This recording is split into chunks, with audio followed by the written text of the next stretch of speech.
और ये हमारे सदग्रंथों में भी, क्योंकि परमात्मा कबीर जी ने सतयुग में सबसे प्रथम आते हैं, सतयुग में, उस सतयुग के अंदर आके ब्रह्मा को मिले, ब्रह्मा जी से भी ज्ञान सुनाया।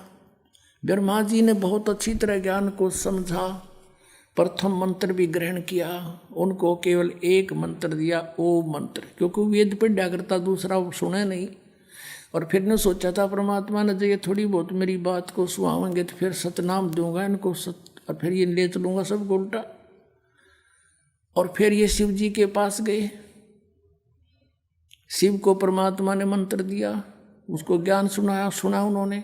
फिर विष्णु जी के पास गए, वहाँ भी उन्होंने ज्ञान सुनाया, वो भी अच्छी आत्मा थी सभी, और सुना अच्छी तरह कि कोई महापुरुष है। फिर उसके बाद परमात्मा ने सोचा फिर कभी जाऊंगा, अगर इनकी रुचि होगी तो सही नाम दूंगा भी, तो उनको दूसरे मंत्र देकर आया परमात्मा। पीछे से काल निरंजन ने सोचा कि तेरे पुत्र गए, ये चले गए तो सारे जीव वापस हो जाएंगे, तभी उन्हें अंदर से प्रेरणा कर दी है, सारे रिमोट दबा दिया कि ये झूठा है, कपटी है, इसके पास कोई ज्ञान नहीं है, वेद सत्य है, तुम इन्हीं को मानो, मत मानो उसकी।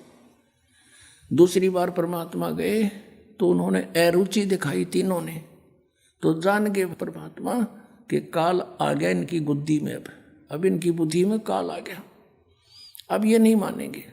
अब वो परमात्मा से सुना हुआ ज्ञान और कुछ अपना अनुभव ब्रह्मा जी ने फिर अन्य को सुनाना शुरू किया।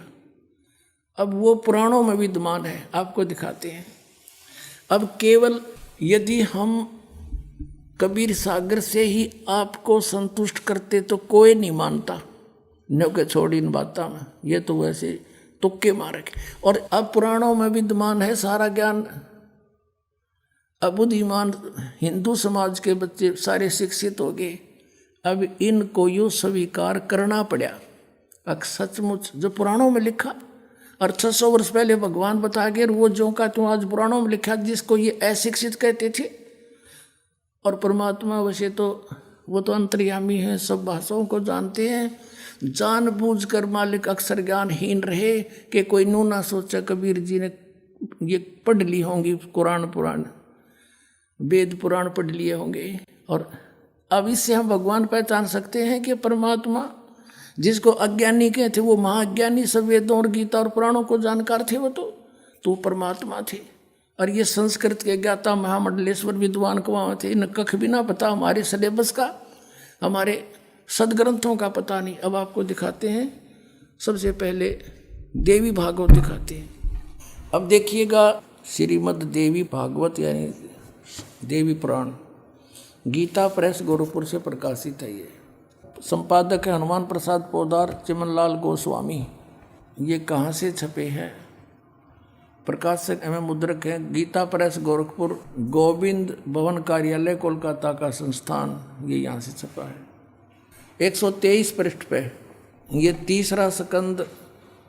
यहाँ पर भगवान विष्णु अपनी माता दुर्गा की महिमा स्तुति कर रहे हैं। तुम शुद्ध स्वरूपा हो, यह सारा संसार तुम्ही से उद्भासित हो रहा है। मैं ब्रह्मा और शंकर हम सभी तुम्हारी कृपा से विद्यमान हैं। हमारा आविर्भाव जन्म, आविर्भाव माने जन्म, तिरोभाव माने मृत्यु हुआ करता है। केवल तुम ही नित्य हो, जगत जननी हो, प्रकृति और सनातनी देवी हो। प्रकृति दुर्गा को कहते हैं, ये स्पष्ट लिखा है। भगवान शंकर बोले, देवी यदि महाभाग विष्णु तुम्ही से प्रकट हुए हैं, उनके बाद उत्पन्न होने वाले ब्रह्मा भी तुम्हारी बालक हुए, फिर तमोगुणी लीला करने वाला शंकर क्या मैं तुम्हारी संतान नहीं हुआ?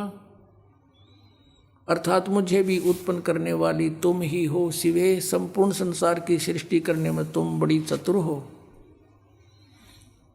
इस संसार की सृष्टि, स्थिति और संहार में तुम्हारे गुण सदा समर्थ हैं। उन्हीं तीनों गुणों से उत्पन्न हम ब्रह्मा विष्णु एवं शंकर नियमानुसार कार्य में तत्पर रहते हैं। अब आप जी ने ये पवित्र श्री देवी भागवत देखा, श्रीमद् देवी भागवत यानी देवी पुराण में 5 कंसेप्ट क्लियर हो गए। ब्रह्मा विष्णु महेश की जन्म मृत्यु होती है, ये अविनाशी नहीं है। इनकी माता दुर्गा है, दुर्गा को प्रकृति भी कहते हैं। 3 तो ये हो गए। चौथा ये है कि रजगुण ब्रह्मा, सतगुण विष्णु, तमगुण शिव जी हैं। और 5वां ये हो गया कि ये ब्रह्मा विष्णु महेश केवल वर्क डन ही दे सकते हैं, ये किसी का संकट निवारण नहीं कर सकते। जैसा जिसका कर्म है वैसा ही देंगे, पुण्य भी पाप भी। केवल परम अक्षर ब्रह्म सतपुरुष कबीर साहब वो परमात्मा है जो हमारे भाग्य के लेखों को बदल सकते हैं, बुरों को।